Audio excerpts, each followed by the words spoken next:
తెలంగాణ ముఖ్యమంత్రిగా ప్రమాణ స్వీకారం చేసిన తరువాత రేవంత్ రెడ్డి టార్గెట్ జగన్ అవ్వబోతున్నాడా? జగన్మోహన్ రెడ్డికి రేవంత్ రెడ్డి రిటర్న్ గిఫ్ట్ ఇవ్వబోతున్నాడా అంటే అవుననే సమాధానం ఇస్తున్నారు కొంతమంది రాజకీయ విశ్లేషకులు. ఇక ఇదే అంశానికి సంబంధించి మనతో మాట్లాడేందుకు ప్రముఖ సీనియర్ జర్నలిస్ట్ డివిఎస్ గారు మనతో ఉన్నారు. సార్తో మాట్లాడదాం. సార్ నమస్తే. సార్ నమస్తే అండి. సార్, తెలంగాణ ముఖ్యమంత్రిగా రేవంత్ రెడ్డి ప్రమాణ స్వీకారం చేసిన తర్వాత రేవంత్ రెడ్డి జగన్మోహన్ రెడ్డిని టార్గెట్ చేయబోతున్నారా? జగన్మోహన్ రెడ్డికి రేవంత్ రెడ్డి రిటర్న్ గిఫ్ట్ ఇచ్చేందుకు రెడీ అవుతున్నారా అంటే ఏం చెప్తారు సార్? ఎందుకు ఈ ప్రశ్న అడుగుతున్నాం అంటే, తెలంగాణకి రేవంత్ రెడ్డిని ముఖ్యమంత్రిని కానివ్వకుండా అడ్డుకునేటువంటి ప్రయత్నం జగన్మోహన్ రెడ్డి షర్మిల రూపంలో చేశారని, అలాగే పొంగులేటి శ్రీనివాసరెడ్డి రూపంలో, బట్టి విక్రమార్క రూపంలో, కాంగ్రెస్ సీనియర్ లీడర్ల రూపంలో అడ్డుకునేటువంటి ప్రయత్నం చేశారంటూ కూడా ఒక వార్త బయటకు వచ్చిన నేపథ్యంలో అది రేవంత్ దృష్టికి వెళ్ళింది. రేవంత్ దాన్ని ఇప్పుడు రిటర్న్ గిఫ్ట్ ఇచ్చేందుకు రెడీ అవుతున్నాడు జగన్మోహన్ రెడ్డికి అంటూ కూడా ఒక వార్త ఇప్పుడు చక్కర్లు కొడుతుంది సోషల్ మీడియాలో. సో ఏంటి సార్, నిజంగానే రేవంత్ రెడ్డి జగన్మోహన్ రెడ్డికి రిటర్న్ గిఫ్ట్ ఇచ్చేందుకు రెడీ అవుతాడా అంటే ఏం చెప్తారు సార్? రేవంత్ ఫీవర్. ఇప్పుడు మనకి రకరకాల ఫీవర్స్ ఉంటాయి. ఇప్పుడు అట్లాగే ఇప్పుడు రేవంత్ ఫీవర్ వచ్చేసిందనమాట. అది తెలంగాణలో వస్తే పరాలా. రేవంత్ ఫీవర్ బీఆర్ఎస్కి వస్తుంది అనుకుంటే రేవంత్ ఫీవర్ వైఎస్ఆర్ కాంగ్రెస్కి వస్తుంది. Very PT. రేవంత్ ఫీవరు ఆంధ్రప్రదేశ్లో రావటం ఏంటి? ఇప్పుడు అంటే ఏంటంటే దీనికి అంతటికీ కారణం చంద్రబాబు నాయుడు ఆంధ్రప్రదేశ్ ముఖ్యమంత్రిగా రాష్ట్రాన్ని పునాదుల నుంచి నిర్మించుకుంటున్నాడు. అక్కడ అమరావతి మరి లేదు కదా, క్యాపిటల్ లేదు, ఏమి లేదు. ఆయన ఏదో బస్సులో పడుకుని అప్పుడు అట్లాగే ఏదో కట్టుబడి చేసుకుంటూ కొంతవరకు అప్లిఫ్ట్ చేసుకుంటూ ఒక షేప్ తెచ్చుకుంటున్నాడు అక్కడ క్యాపిటల్. అవును.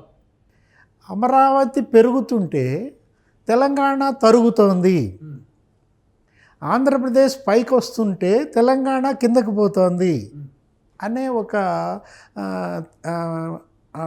దీనికి గురయ్యాడు, అభద్రతకి అప్పటి ముఖ్యమంత్రి కేసీఆర్.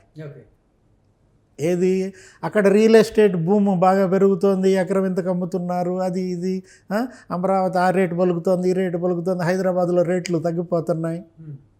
ఇట్లా కంపెనీలన్నీ కూడా అమరావతికి వరుసపడుతున్నాయి. ఈ రకంగా వదిలేసినట్లయితే ఆంధ్రప్రదేశ్ అగ్రస్థానానికి వెళుతుందనే ఒక లేని భయం ఈయన ఇక్కడ క్రియేట్ అయ్యింది. ఎట్టి పరిస్థితుల్లో అక్కడ చంద్రబాబు ఓడిపోవాలి, తెలుగుదేశం ఓడిపోవాలి, జగన్మోహన్ రెడ్డి గెలవాలి, ఆంధ్రప్రదేశ్ పతనం అవ్వాలి అని అక్కడ జగన్మోహన్ రెడ్డికి ఈయన సహాయ సహకారాలు ఇచ్చినట్టు. ఏది ఆర్థికంగా కావచ్చు, అంగబలం కావచ్చు, అన్ని విధాలా కూడా జగన్ గెలుపు వెనక కేసీఆర్ హస్తం ఉంది అనేది ప్రజల్లో బాగా వెళ్ళింది. దాన్ని వీళ్ళెవరూ ఖండించలేదు. అటు జగను ఖండించలేదు, ఇటు కేసీఆర్ ఖండించలేదు. అందరికి ఏమని వెళ్ళిపోయింది, ఏదో రిటర్న్ గిఫ్ట్ అన్నారు. ఇది చంద్రబాబుకి కేసీఆర్ రిటర్న్ గిఫ్ట్ ఇచ్చారు ఈ టైప్లో. ఇప్పుడు చంద్రబాబు శిష్యుడు కదా ఎవరు, రేవంత్ ఇక్కడ ముఖ్యమంత్రి అవుతున్నాడు కాబట్టి మరి చంద్రబాబు శత్రువు జగన్మోహన్ రెడ్డికి ఈ శిష్యుడు రిటర్న్ గిఫ్ట్ ఇస్తాడా? ఇది ఇవాళ చర్చ. ఈ రిటర్న్ గిఫ్ట్ల కల్చర్ ఏమో కానీ రెండు రాష్ట్రాల మధ్య అటు ప్రజలు ఇటు రాష్ట్రాలు కూడా ఇబ్బంది పడుతున్నాయి. ఎవరి పరిపాలనలు చేసుకోవాలి, ఏ రాష్ట్రాన్ని ఆ రాష్ట్రం అభివృద్ధి చేసుకోవాలి, పోటీగా అభివృద్ధి చెందాలి, పోటాపోటీగా సంక్షేమం ఇవ్వాలి.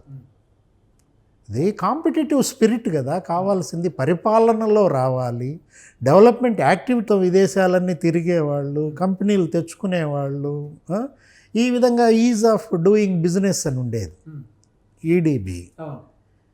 అది ఏపీ నంబర్ 1 వస్తే తెలంగాణ నంబర్ 2గా ఉండేది, తెలంగాణ నంబర్ 1 వస్తే ఏపీ నంబర్ 2గా ఉండేది. కేటీఆర్ కూడా బాగా పోటీ ఇచ్చేవాడు. అవును. కేటీఆర్ వీళ్ళు బాగా పోటీ పడ్డారు చంద్రబాబుతో పెట్టుబడులు రాబట్టుకోవడంలో. అంటే అభివృద్ధిలో పోటీతత్వం, ఇన్వెస్ట్మెంట్స్లో పోటీతత్వం, ఎంప్లాయ్మెంట్లో పోటీతత్వం ఇలా నడిచింది ఆ 5 ఏళ్ళు. ఎప్పుడు చంద్రబాబు 5 ఏళ్ళు ముఖ్యమంత్రిగా, ఇక్కడ కేసీఆర్ ఫస్ట్ టర్మ్ అంటే కేసీఆర్ 1.0 బాగానే ఉంది. బాగుండబట్టే కేసీఆర్ 2.0 సినిమా బిగినైంది. 2.0నా 2.0 సార్ ఇప్పుడు. కేసీఆర్ 2.0 చూసాం. అక్కడే దెబ్బ తగిలింది కేసీఆర్కి. కారణం ఏంటి? జగన్మోహన్ రెడ్డితో స్నేహం. చెరపకురా చెడెదవు. జగన్మోహన్ రెడ్డి తను చెడిపోయింది కాకుండా కేసీఆర్ని కూడా చెడగొట్టాడు. అంటే జగన్ స్నేహం ఇవాళ కేసీఆర్ పతనానికి కారణమైంది. గమ్మత్తు చూసారా? కేసీఆర్ ఫస్ట్ టర్మ్లో లేనటువంటి తీవ్ర వ్యతిరేకత సెకండ్ టర్మ్లో ఎందుకు వచ్చింది? 64 సీట్లతో ఉన్న కేసీఆర్ టీఆర్ఎస్, అప్పుడు టీఆర్ఎస్ 84 సీట్లకు వచ్చింది కదా. దాన్ని కాస్త బీఆర్ఎస్ చేసుకున్నాడు. సరే, ఆయన అదో తప్పు అనుకోండి, అన్నీ తప్పులే కదా. కేసీఆర్ 2.0 ఏం జరిగింది? 39కి పడిపోయింది. అంటే 84 సీట్లతో ఉన్నతంగా ఉన్న కేసీఆర్ 39 సీట్లకు ఎందుకు పడ్డాడు? జగన్మోహన్ రెడ్డి. ఆయనతో స్నేహమే జగన్ ఇంపాక్ట్ అన్నమాట. కాబట్టి ఏ విధంగా ఇక్కడ రాజకీయం 2 తెలుగు రాష్ట్రాల్లో తిరుగుతోందో చూడండి. సుడి తిరుగుతోందన్నమాట. రేపు ఏం జరుగుతుంది? రేవంత్ ముఖ్యమంత్రి అవుతున్నాడు. రేవంత్ ముఖ్యమంత్రి అవుతున్నాడనే భయం జగన్లో వచ్చేసింది. అంటే 100 రోజుల ముందే జగన్ ఓడిపోయాడు. ఓకే, 3 నెలల ముందే ఓడిపోయాడు. అంటే 100 రోజుల ముందే ఓటమిని ఎదుర్కొనే ముఖ్యమంత్రి చూసామా? కేసీఆర్ ఇంకా చివరికి రిజల్ట్ వచ్చినాక ఓడిపోయాడు. కేసీఆర్ రిజల్ట్స్ వచ్చినాక ఓడిపోయాడు. 3వ తారీఖు ఓడిపోయాడు. అప్పటిదాకా ఆయన ధీమాగా ఉన్నాడు. కానీ జగన్మోహన్ రెడ్డిలో ధీమా లేదు. భయం వచ్చేసింది. రేవంత్ ఎక్కడ రిటర్న్ గిఫ్ట్ ఇస్తాడా అనే ఒక భయం. ఈ మార్పు అక్కడికెక్కడ కొట్టుద్దు అనే భయం. ఇక్కడ కేసులు మళ్ళీ ఎక్కడ రిపీట్ అవుతాయో, ఇక్కడ కేసుల్ని మళ్ళీ ఎక్కడ వెలికి తీస్తారో అనేటువంటి భయం. అలాగే ఇక్కడ ఆస్తులు ఉన్నాయి కాబట్టి ఆ భయం కూడా ఉంది అనేటువంటి వార్తలు కూడా కొన్ని వస్తున్నాయి సార్. అంటే ఇక నిత్యం భయపడేవాడికి అనేక భయాలు ఉంటాయి. నీకు అద్భుతమైనటువంటి మెజారిటీ ఇస్తే 151 సీట్లతో జగన్మోహన్ రెడ్డి ఆయన పరిపాలన ఆయన చేసుకోకుండా చంద్రబాబు తీసుకున్నటువంటి ఆ పోటీతత్వాన్ని అతను కొనసాగించి ఇన్వెస్ట్మెంట్స్ తెచ్చుకుని, ఎంప్లాయ్మెంట్ తెచ్చుకుని, మంచిగా డెవలప్మెంట్ యాక్టివిటీస్ చూపించి, రోడ్లు వేసి, ఫ్లైఓవర్లు వేసి అంతగా చేస్తుంటే ఇవాళ ఈ పరిస్థితి వచ్చేది కాదుగా. ఈ భయం వచ్చేది కాదు కదా. ఎందుకు నీకు ఆ భయం? నువ్వు అభివృద్ధి చేయలేకపోయావు కాబట్టి ఆంధ్రప్రదేశ్కి భయపడు.